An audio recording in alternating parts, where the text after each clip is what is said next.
ቆይ አንቺ እየሻትች እንዴ? ማን አድነኛ አለክ? ኦኬ ስላዳንኩሽ ደበረሽ? አዎ በጣም ደብሮኝ። በጣም አሪፍ ኤላ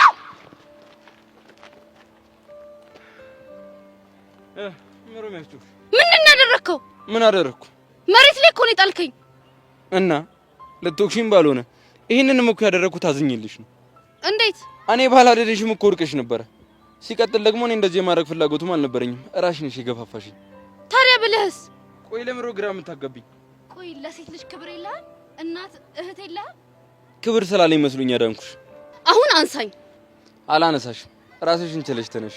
ኤልያስ ትዋረዳለህ። እሪ ብዬ ነው የምጮኸው። ቆይ ግን ምን አይነት ፍጥረት ነሽ?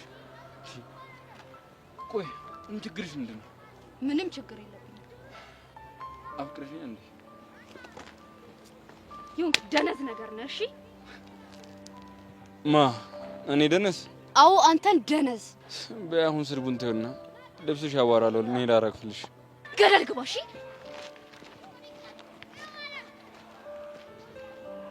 ታዲያ ምንድነው ልብስሽ መሬት የተንደባለለ ያለ ነው መሰለኝ። አቧራን እኮ ምን ነው ደነገጥሽ? ለምን ደነገጥሽ? እሱ ግን ግፈኛ ነው። ምን አለ ስትነሽ እጁን ሰጥቶ ቢያነሳሽ? አይተሽን ነበር እንዴ? አይቻቸዋለሁ። አንቺ ግን የሆንሽ ሰላይ ነገር ነሽ እንዴ? ቆይ እንዴት አየሽን? አጋጣሚ ነው። ግን እንዴት መሬት ላይ ልትተኝ እንደቻልሽ ልትነግሪኝ ትቻለሽ? አልነግርሽም። ባትነግሪኝም ለመገመት ቀላል ነው። እንዴት? ይሄኔ እሱም ለብሱ ቢፈተሽ አቧራ ባቧራ ነው። ብቻ አብራችሁ ተኝታችሁ ነበር እያልሽኝ ባልሆነ መናገር ካልፈለግሽ ሊሆን የሚችለው እሱ ነው። እሺ እነግርሻለሁ። እሺ አፍጥኝ። ወይ ኤልያስ በብቀል ነው ተገባው። ማስቀየሱን ተይና ምን ሀፕን እንዳደረገ ንገሪኝ። እነግርሻለሁ አልኩሽ እንዴ? የምን መነዝነዝ ነው? ቤዛ ምን አዲስ ነገር አለ? ምንም አዲስ ነገር የለም። አንተ ጋስ? ቴክስቱን የላከው ሰው ተገኝቷል። እውነት? ማን ነው? ሰውየው ሞቷል። ምን? ታዲያ ካሁን በኋላ ቴክስቱን የሚልከውን ሰው ማንነት የማወቅ ምንም ተስፋ የለንም እያላችሁ? ማግኘታችን አይቀርም። እኔም ቢሆን የተሻለኝን ሁሉ አደርጋለሁ። ምን አይነት ጣጣ ነው በእናትህ። ብቻ ግን እየረዳኸኝ ስለሆነ በጣም አመሰግናለሁ። ችግር የለውም። ቆይ አንቺ ከቿ ጋር እንዴት ነሽ? እንደ ድሮ ነኝ። ድጋሚ ጓደኛ መሆን እንደማንችል ነው የምታስበው? ያው ያንቺ የተወሷ ምክንያት የተበላሸ መስሎ እየተሰማ ስለሆነ በጣም ከባድ ጸጸት ውስጥ ነች። በዛ ላይ የቀስቴ ግንኙነታችን ላይ ጥርጣሬ እንዲፈጠር አደረገ። ግን እኮ ጥያቄው ስህተት የለውም። የሁሉም ወጣቶች ጥያቄ ነው። ሊሆን ይችላል። እኛ ግን ያለምንም ችግር እየኖርንበት እንዳለ ነው የሚሰማኝ። ከሆነ ጥሩ። አንተ ምን ታስባለህ? ሴትና ወንድ ልጅ ቤስት ፍሬንድ መሆን አይችሉም እንዴ? አይችሉም በእኔ አት ሰም ፖይንት ከሁለት አንዳቸው ስሜታቸው ሊቀየር ይችላል። እኔ ግን በፍጹም እንደዛ አላስብም። እንግዲህ እንደ ሰው ይለያያል። ወይኔ ናታ። አሁን እሱን ተውና የሆነ ጥያቄ ልጠይቅ ነበር። ምንድነው? ትንሽ ይሻለን ንንጆን ለመያዝ አንድ ጥሩ የሆነ ፕላን አውጥቻለሁ። ምን አይነት ፕላን? እሱን ሙሉ ለሙሉ ስታገግም እነግርሃለሁ። ስታይል እንዴት ነው? አንተ ሙሉ ለሙሉ ተሻለ? አባክ አሁን ደህና ነኝ። አትይ ይሳይው ወንድና ሴት ቤስት ፍሬንዶች መሆን ይችላሉ ወይ አለኝ። አዎ አልኩት። እሱ ግን አይ አይሆኑም አለኝ። ቆይ አንተስ ምን ትላለህ? ለምን አይሆኑም? ያው እኔና አንቺ ሆነን የለ እንዴ? እኮ እኔም እንደሱ ነበር ያልኩት። እንደዛ ስለው አይ የሆነ ጊዜ ላይ ስሜታቸው ሊቀየር ይችላል፣ ትክክል አይደለም ማለት እንዴ? አንቺ ልጁ ያሟል እንዴ? ብቻ ሊያራርቀን አስበው እንዳይሆን። እኔ እንጃ። እኔ ተናግሬያለሁ። ይሄ ነገር ምንም እያማረኝ አይደለም። ለምን? ቆይ ግን ከኔ ጋር በፍቅር መቀጠል ምቺ ከናታን ጋር ስትለያይ ነው ብለሽ ምን ታደርጊያለሽ?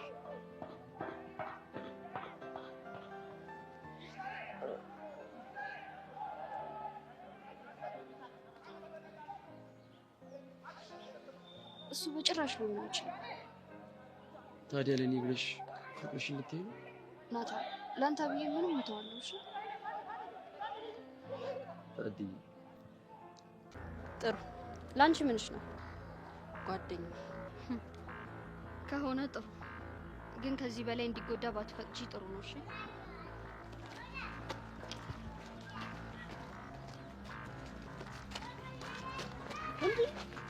አዲስ ምን ተፈጥሮ አንቺ ምን ልታደርግ መጣ ነው? ስለናታን ልጠይቅ እጂ መቼም ስለናታን ልጠይቅሽ አትመጣም። ስለናታን ምን አወራችሁ ነው? ዋናው ነጥብ ስለናታን ምን ተወያያችሁ የሚለው ነው። እኔ የምልህ ታፈቅሯለች ይመስለኛል። ምን መሰለኝ ትላለህ? አዎ ታፈቅሯለች አትልም? አዎ ታፈቅሯለች። ወይኔ ቃጀል ምን ነው? ምንም እኔ ነገር ምንም እያማረኝ አይደለም ቃጁ።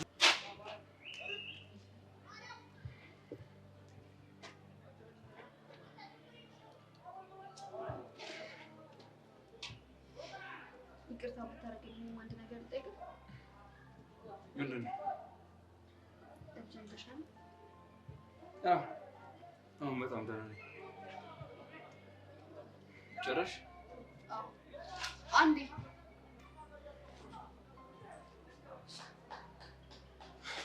ምንድን ነው? በእኔ ምክንያት ብዙ ዋጋ እንደከፈልክ አውቃለሁ፣ ግን በቃ አንድ ነገር እዚህ ጋር እንዲያቆም ፈልጋለሁ። ምንድን ነው የሚቆመው? እኔን ለማናደድ ብለህ ዓለምን እየተጠቀምክባት ከሆነ በእናት በፈጠረ ተው። አልገባኝም። ዓለም የምር እንዳፈቀርካት እያሰበች ነው።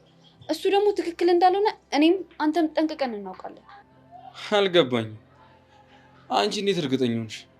ምክንያቱም አንተ ከሷ ፍቅር እንዳልያዘ ከሁኔታ በደንብ ስለተረዳ። ተሳስተሻል። ዓለምን ነፍሴ እስኪጠፋ ነው ማፈቅራት።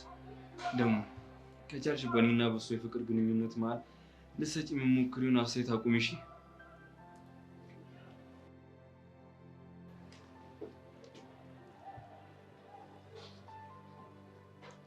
ምን እያለሽ ነው? ስማ አንቺ ደግሞ መቼ ነው የመጣሽው? አሁን ምን እያለሽ ነው? ምንም አትደብቂኝ። ይቅርታ ልጠይቀው ሞከርኩ ግን አላደርግልሽም ማለት። ለምን ነበር ይቅርታ?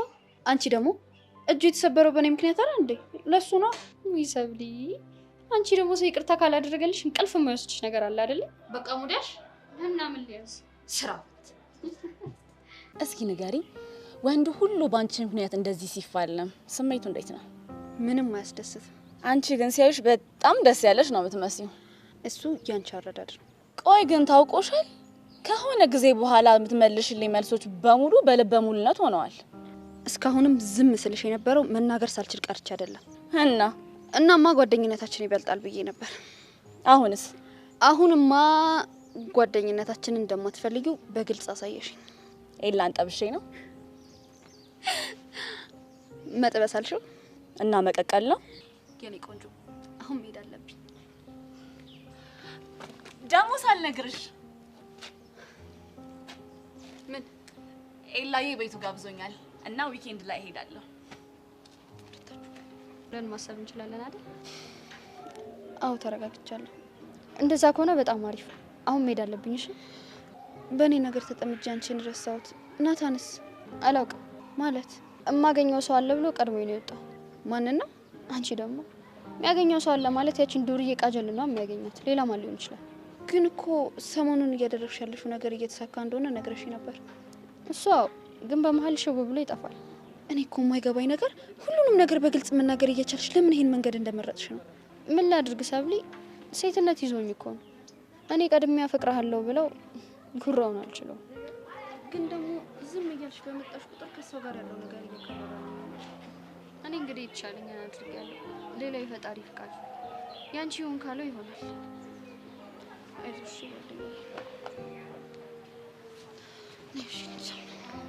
ስቃዩ ግን ይገባሻል? ቆይ እሺ ይቅርታ ከማለት ውጪ ምን ላድርግ? በጣም ነው የደበረኝ። በእናትህ ካሌ፣ በእናትህ በጣም ስለጨነቀኝ ነው። የት ነው ያለው? አላቅም ማለት ከግቢ ከመውጣቱ በፊት እኮ ካሌብ ላሳክመው ብሎ ነው ሄደው። ሄደህ ታከም ብሎ ብር ትራንስፈር አድርጎልኝ ሄደው። ወዴት? አላቅም አልኩሽ አይደል? አሁን በጣም እያመመኝ ስለሆነ ስልኩን መዝጋት አለብኝ። እሺ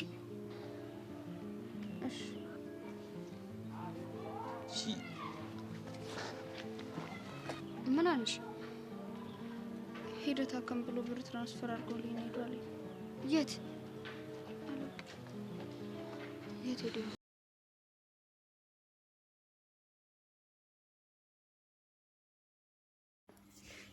ሰላም ሰላም ውዴ ቻናል ቤተሰቦች እንዴት ናችሁልኝ? እንዲሁም የአፍላ ፍቅር ቤተሰቦች ደህና ናችሁ ወይ? እንኳን ወደ ቻናሌ በሰላም መጣችሁ። በአፍላ ፍቅር እንግዲህ በክፍል 236 በባለፈው ክፍል በክፍል 35 ላይ 235 ላይ እንግዲህ መሲ ቃጅልን ለማግኘት ሄዳ ነበረ። እሱም እንግዲህ የሆነው ናታንና ጆኒ ሊደባደቡ ቀጠሮ ይዘው ናታንም እንግዲህ ወደ ተቀጣጠሩበት ቦታ ያመራል። በዚህ ሰዓት እንግዲህ እንደተለመደው ኒንጃው የሚባለው ማንነቱ ያልታወቀ ብዙዎቻችንን የሚያወዛግበው አንዳንዶቻችን ጆኒ ራሱ ነው እንላለን። ሌሎቻችን ደግሞ የቃጁ አፍቃሪ ቾምቤ ነው እንላለን። ብቻ ግራ የሚያጋባ ነገር ነው። አብዛኛው ሰው እንግዲህ ጆኒ ነው ብሏል ማለት ነው። ነገር ግን ብዙ የሚያመሳሰላቸው ነገር አለ። የእጃቸው ስታይል ብቻ ድርጊታቸው ሁሉ ጆን እና እንዲሁም ደግሞ ቾምቤን ትንሽ የሚያመሳስላቸው ነገር አለ። በዛ ላይ ደግሞ ቾምቤ የሚያወራው ነገር አለ። አንዳንድ ጊዜ ከቃጅል ጋር ሲጣላ የናታን ተብዬውን እንግዲህ ካቆምኩበት እቀጥላለሁ አላርፍ ካለ አልለቀውም ብሎ ይፎክራል። እንግዲህ ሲደበድበው አይተን አናቅም። ምናልባት እሱ ማስክ የለበሰው እሱ ከሆነ ብለን እንድንጠራጠር ያደርገናል እንግዲህ ይህ ነገር። ምክንያቱም ካቆምኩበት እቀጥላለሁ ካለ መቼ ነበረ የት ተደባድበው ነው ካቆመበት የሚቀጥለው ብለን እኛ እንድንጠረጥር አደረገን። መልሶ ደግሞ ጆኒ ደግሞ እንግዲህ የሆነ ቀን ካያችሁ ናታንና ኤላ ይህን ኒንጃው የሚባለውን ማለት ነው በማስክ በኒንጃ ሙድ እየመጣ የሚደባደበውን ሰውዬ ለመደባደብ ሂደው በነበረ ጊዜ ካሌብ እንግዲህ እዛ ቦታው ድረስ ተገኝቷል። የሄደው ደግሞ በጣም በተደጋጋሚ ናታን ይደበደባል። የሚደበድበው ሰው ደግሞ አይታወቅም፣ ማስክ የለበሰ ነው እና ይህ ነገር እንግዲህ ካሌብን አጠራጥሮታል። ካሌብ ይህን ነገር እንዲጠራጠር ያደረገው የሆነ ቀን የጆኒን ስልክ ሲጎረጉር የሆነ ነገር ሄልዲ ብሎ የጆኒን ስልክ ሲያይ ነበረ። ጆኒ ቴኳንዶ እንደሰለጠነና በጣም ብዙ ሽልማቶችንም ደግሞ እንዳገኘ ሲያይ ይሄ ነገር ናታንን እየተደበቀ የሚደበድበው እሱ ነው እንዴ ብሎ ይጠረጥር ነበረ ብዙ ጊዜ እና እንግዲህ ለዛም ነበረ የተከተለው። በተደጋጋሚ ጆኒ ስራ አለብኝ እዚህ ነኝ እያለ የሸወዳቸው ይሄዳል። ጭራሽ ሰብለሸኘኝ ስትለው ማስታወቂያ ስራ ተብዬ ነው ባለ ሰዓት ግን ይህን ነገር ካሌብ አልተዋጠለትም። ምንም አይነት ካሌብ ማስታወቂያ ስራ የሚል እንትን እንዳልደረሰው ካሌብ ያቅ ስለነበረ ነገሩን ተጠራጥሯል እና የዛን ቀን እንግዲህ ጆኒን ተከታትሎት የት እንደሚሄድ እስከ መጨረሻው ተከትሎት ነበረ። ጆኒም እንግዲህ ያንን ማስኩን ለብሶ ከኤላና ከናታን ጋር ተደባድቦ ከዛ እነሱን የሆነ ነገር አይናቸው ውስጥ ከጨመረ በኋላ ከአካባቢው ይሄዳል። ነገር ግን ከኋላው ካሌብ ይከተለው ነበረ። እናም የሆነ ቦታ ላይ ቁጭ ብሎ የለበሰውን ማስክ ሲያወልቀው ካሌብ አይቶታል። በዛም እንግዲህ እኔ አላምንም ብሎ በነገሩ በጣም ይደነግጣል። ታዲያ ካሌብ እንደዚህ ያስደነገጠው የጆኒ ነገር ካልሆነ በስተቀረ ስለሌላ ሰው ያን ያክል ሊደነግጥ አይችልም። ይህን ነገር እኔ አላምንም ብሎ በጣም ደንግጦ ነበረ። በምዕራፍ 5 ይመስለኛል ካስታወሳችሁ የምዕራፍ 5 መጨረሻው ሲዝን ላይ እንግዲህ ካሌብ ያ ማስክ የለበሰው ሰው ማን እንደሆነ አይቶታልም አውቆታልም። ከዛ በኋላ ግን ይህን ነገር ካሌብ አላስችለው ብሎ ወደ ትምህርት ቤት ተመልሶ ለዓለም አንድ ጥያቄ ሲጠይቃት ነበረ። በጣም የምታምኙ ጓደኛሽ የሆነ ነገር ደብቆሽ ያንን ሚስጥሩን ብታውቂበት ምን ታደርጊያለሽ የሚል ጥያቄ ለዓለም አቅርቦላት ነበረ። ዓለምም ደግሞ እንግዲህ እኔ በቻልኩት አቅም ሚስጥሩን ልደብቅለት እችላለሁ እያለችው ስለነበረ ከዛ በኋላ ካሌብ ያን ነገር ለማንም ሰው አውርቶት አያውቅም። ነገር ግን በእርግጠኝነት ጆኒ ራሱ እንደሆነ ያወቀ ይመስለኛል። ብቻ ከሁለት አንዳቸው ነው የሚሆኑት። ነገሩ ግራ የሚያጋባ ነው። ይሄ ነገር እንግዲህ በዚህ ያለ ነው። ናታንና ጆኒ ተቀጣጥረው ለድብድብ ሲሄዱ ቀድሞ ማስክ ለብሶ መጥቶ ናታንን እንግዲህ እንደምታዩት ፊቱን የሚያስፈራ አድርጎ እንግዲህ እንደዚህ ፊቱን እንዳለ ብልዝልዝ አድርጎታል። እጁንም ሳይሰብረው አይቀርም እንደ ኤላ ባይሆንም ማለት ነው። በባለፈውም እንደዛ ከኤላ ጋር ቀጠሮ ኑሯቸው እንዲሁ መንገድ ላይ ጠብቆ ማስክ በመልበስ የኤላን እጅ ሲሰብር አይተናል። በዛ ላይ ደግሞ ከጆኒ ንግግሮች እንደተረዳነው ከሆነ እጅህን እሰብርልሃለሁ አለም ከኤላ ጋር እንዳትደባደብ ብላ ጆኒን ስታስጠነቅቀው አንድ እጁን ብሰብረው ነው። እሱ ደግሞ ላንቺ አንድ ጥሩ ነው። እሱን ለማስታመም ስትይ ካጠገቡ ስትሆኝ እሱን ለማጥመድ ይመችሻን በማለት እንግዲህ ሲናገር ሰምተነዋል። ያንን ያለውን ነገር ነው ያደረገው። የኤላን እጅ ነው የሰበረው እና ራሱ ጆኒ ነው የሚል ሀሳብ አለኝ እኔ። ብዙ ሰው እንደውም የጆኒ ሰው ነው ይላል፣ ነገር ግን ራሱ ጆኒ ነው የሚሆነው። እና እንግዲህ በዚህ የተነሳ ደግሞ መሲ አሁን ላይ ነገሩ ግራ ገብቷት የዛን ቀን ወደ ቃጅል ሲሄድ ነው በእርግጠኝነት የተደባደበው። ስለዚህ ቾምቤ ነው ብላ ስላሰበች ቃጅል ወዳለችበት ቦታ መሲ ሄዳ ነበረ እና እንደ ድሮ በድብድብ ሳይሆን እንግዲህ በሀሳብ ተነጋግረው ለዚህ ነገር መላ እንዲፈልጉለት ተነጋግረዋል። አሁን ላይ ኒንጃው ማን እንደሆነ ሁሉም ሰው ማወቅ ይፈልጋል። ናታንና ኤላ ይህን ኒንጃ የምናውቅበትን አንድ መላ አግኝቻለሁ ሲል እንግዲህ ለናታን ነግሮታል። ኤላ ማለት ነው። ቶሎ ዳንና ይህን ነገር እነግርሃለሁ፣ አንድ መላ አግኝቻለሁ፣ ይህን የተሸፈነ ኒንጃ ማንነቱን ለማወቅ እያለ ነው። በሌላ በኩል ደግሞ ቃጅል ምናልባት ይህን ነገር እያደረገ ያለው ማንነቱ እንዲታወቅ ብላ እንግዲህ ጓደኞቿን አብረዋት የሚውሉትን ሁሉ ይህን ስራ እንዲሰሩላት አሰማርታቸዋለች። ምናልባት ቾምቤም ከሆነ እሱም ካልሆነ ደግሞ እሱ ምናልባት የቀጠረውም ሰው ሊሆን ስለሚችል ብቻ ናታንን ተደብቆ እንደዚህ እያጠቃ ያለውን ሰው ማንነት ማወቅ አለብን ብላ እሷም እንግዲህ ሰላይ ልካለች። አሁን ላይ ዙሪያውን እሱ ይሄ ማስክ የለበሰው ሰው ማንነት ለማወቅ እየተከታተሉት ይገኛሉ። በእርግጠኝነት ኤላና ናታን እጃቸው ከዳነ በኋላ ይህን እንጃ በእርግጠኝነት ይገልጹታል። ለሁሉም ሰው ደግሞ ማንነቱን ያጋልጣሉ ብዬ አስባለሁኝ። ነገር ግን በእርግጠኝነት ደግሞ ራሱ ጆኒ እንደሆነ ምንም ጥርጥር የለውም። እና እንግዲህ ነገር በዚህ እያለ ሌላ ደግሞ በጣም ደስ የሚል ነገር ተፈጥሯል። እሱም እንግዲህ ኤላ እስከ ዛሬ ድረስ ሰብለን ከአጠገቤ አትድረሽ እያለ ያሰቃያት ነበረ። እሷም ተደብቃም እንደምንም ብላ እሱን ሳታይ አትውልም ነበረ። ደግሞ ከጆኒ ጋር ስትጣላ እወደዋለሁ ጆኒን እያለች ሄዳ ደግሞ ጆኒን ይቅርታ ትጠይቃለች። አሁን ላይ ከጆኒ ጋር በኃይለኛው ተጣልተዋል። በባለፈው ክፍል ላይ ከጆኒ ጋር እየተላፋች እያለ ኤላዬን አባት ብላ በመጥራቷ እንግዲህ ከጆኒ ጋር ኃይለኛ ጦርነት ገብተዋል። በዛም የተነሳ እንግዲህ አይኒድ ስፔስ ብሎ ትቷታል። ለጊዜውም ቢሆን ከኔ ራቂ፣ ጊዜ ፈልጋለሁ ተብላ አሁን ላይ ከጆኒ ጋር አይደለችም። ኤላ አሁን ላይ እጁ እየዳነ ሲመጣ እንግዲህ ሰብለን መቅረብ ጀምሯል። መጀመሪያ ላይ አይንሽን ላፈር አለምን ነፍሴ እስኪወጣ ነው መወዳት እያለ እንግዲህ ሰብለ ካጠገቡ እንድትርቅ እያደረገ ነበረ። በዛ ላይ ደግሞ አለም ለሁሉም ሰው ኤላ ፍቅረኛ ነው እያለች ስታወራ ኤላ እሷን መጠቀሚያ ማድረግ ስለሚፈልግ ነገሩን ብዙ አልደበረውም ነበር። አሁን ግን ከሰብለ ጋር መልሶ እንደ ድሮ ወደ ፍቅር ሊገባ ነው መሰለኝ። እንግዲህ በክፍል 236 ላይ ሰብለ ኤላን ከሩቅ ታየዋለች እና ሆን ብላ እንግዲህ አሁን ግዴታ ሄጄ የሆነ ነገር ማድረግ አለብኝ ትላለች። ኤላ ከላይ ሲመጣ ካየችው ሰብለ ወደ እሱ ትሄዳለች እና ሆን ብላ ትጋጨውና ለመውደቅ ትሞክራለች። እንግዲህ ይህ ሁሉ ሆን ብላ ያቀደችው እቅድ ነው እንጂ ሳታስበው ወይም እየወደቀች አልነበረም። እናም በዚህ ሰዓት እንግዲህ ከኤላ ጋራ ፍቅር የሚሸት ነገር እያየንባቸው ነው። በዚህ መሀል እንግዲህ እልህ ይዟት ለምን ታድነኛለህ፣ ልቀቀኝ፣ ማን አድነኛለህ ስትል ለቆ መሬት ላይ ይጥላታል። በዚህም እንግዲህ ሰብለ ካላነሳህን ጩህ ያዋርድሃለሁ፣ ናና አንሳኝ ብላው አላነሳሽም፣ በራስሽ ተነሺ እያለ እንግዲህ ሲጣሉ በመጨረሻ ኤላ ግራ ገባው። እናም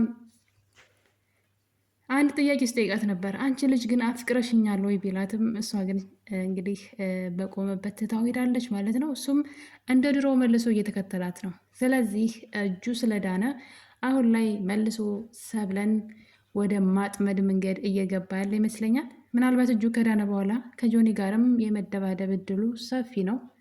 ዝም ብሎ የሚያየው አይመስለኝም። በሌላ በኩል መሲ እንግዲህ ናታንን ለማስቀናት ብላ ሌላ ማወራው ሰው አለኝ ጓደኛ አለኝ እያለች ውሸት እያወራች ነበረ። ይህ ነገር ናታን ምቾት አልሰጠውም። ጭራሽ ደግሞ አሁን ላይ የምወደው ልጅ እኮ የሆነ ጥያቄ ጠየቀኝ፣ ወንድና ሴት ቤስት ፍሬንድ መሆን አይችሉም እያለ ነው ስትለው ናታን እኔና አንቺ እኮ ጓደኛ ሆነን እየኖርን ነው፣ ያ ማለት እኔና አንቺ ሊያለያየን ነው ወይ ብሎ እንግዲህ ሲናደድ እያየነው ነው። እሷም እንግዲህ እኔ ላንተ ብዬ ስለምወድህ አንተን ከአንተ የሚለየ ከሆነ አልፈልገውም፣ አንተስ ለእኔ ብለህ ቃጅልን ትተዋታለህ ወይ ስትለው ነገሩ ሊቀበላት ፈቃደኛ አይደለም። በዛ የተነሳ እንግዲህ መሲ አልፈልግህም ብላ ጥላው ከሄደች በኋላ ያንን ልጁን ላገኝ ነው ብላ ስትሄድ ናታን ከኋላ እየተከተላት ነበር። ሰብለም ደግሞ ናታን እየተከተላት እንደሆነ ለመሲ ደውላ ነግራት ነበር። በመጨረሻም ግን ናታን የተወሰነ መንገድ ከተከተላት በኋላ ዙሮ እንግዲህ ቃጅል ጋር ሄዷል። በመጨረሻም መሲ ለምን ናታን ቆየ ብላ ዘወር ብላ ስታይ ከቃጅል ጋራ መንገድ ላይ ቆመው እሷን እየተከተላት ሳይሆን ቃጅል ጋር ነበር የሄደው። ይህ ነገር የመሲን ልብ በጣም ሰብሮታል። ውድ ቤተሰቦቼ የዛሬ የአፍላ ፍቅር ክፍል ይህን ይመስል ነበር።